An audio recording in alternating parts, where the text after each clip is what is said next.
চেতনার কর্তা কে? চেতনার কর্তা মনোবিজ্ঞানী জেরোম এ শেফার বলেন, মানুষ এক ধরনের সচেতন সত্তা, এজন্যই মানুষকে সচেতন প্রাণী বলা হয়। আর সেক্ষেত্রে এটাও বলা যায় যে মানুষের রয়েছে চেতনা কর্তা নামে একটা জিনিস। এ বিষয়ে বিভিন্ন দার্শনিকরা বিভিন্নভাবে মত পোষণ করেছেন। কোনো কোনো দার্শনিকরা মনে করেন চেতনার কর্তা দেহ, আবার অনেকেই মনে করেন মন এবং ব্যক্তি। এ নিয়ে দর্শনের 3টি মৌলিক তত্ত্ব নির্ধারিত হয়েছে। চেতনার কর্তা অজড় বস্তু। এই মতের প্রবক্তারা জড় বস্তু ছাড়া বিভিন্ন বিশুদ্ধ বস্তুর অস্তিত্ব স্বীকার করেছেন। এদেরকে দ্বৈতবাদী বলা হয়। চেতনার কর্তা দেহ। এই মতবাদের প্রবক্তাদের জড়বাদী বলা হয়। চেতনার কর্তা দেহ নয়, আবার মনও নয়, বরং ব্যক্তি। এখন আমাদের আলোচনা করতে হবে দেহ, মন ও ব্যক্তি সম্পর্কে। দেহ দেহ মূলত একটি বাহ্যিক কাঠামো, যার মধ্যে মন অনুভুক্ত বলে ধারণা করা হয়। মন হচ্ছে একটি অদৃশ্য সত্তা, যাকে চেতনার মাধ্যমে সংজ্ঞায়িত করা হয়। চেতনার কর্তা অজড় বস্তু। এ মতের প্রবক্তারা জড় বস্তু ছাড়া বিশুদ্ধ জড় বস্তুর অস্তিত্ব স্বীকার করেছেন। এদেরকে দ্বৈতবাদী বলা হয়। চেতনার কর্তা দেহ। এ মতবাদের প্রবক্তাদের জড়বাদী বলা হয়।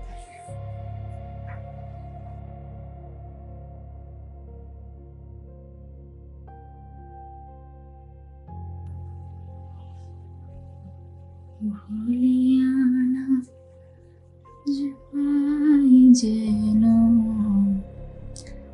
ভুলিয়া না যাই, অফুরন্ত দয়া তোমার, অফুরন্ত দয়া তোমার, অনন্তকাল স্থায়ী যেন, ভুলিয়া না যাই।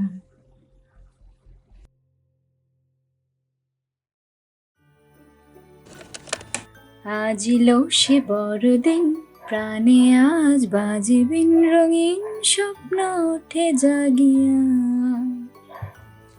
ছন্দে ছন্দে ওঠে মাতিয়া। আজিল সে বড়দিন, প্রাণে আজ বাজিবিন রঙিন স্বপ্ন ওঠে জাগিয়া, ছন্দে ছন্দে ওঠে মাতিয়া।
অফুরন্ত দয়া তোমার, অফুরন্ত দয়া তোমার, অনন্তকাল স্থায়ী।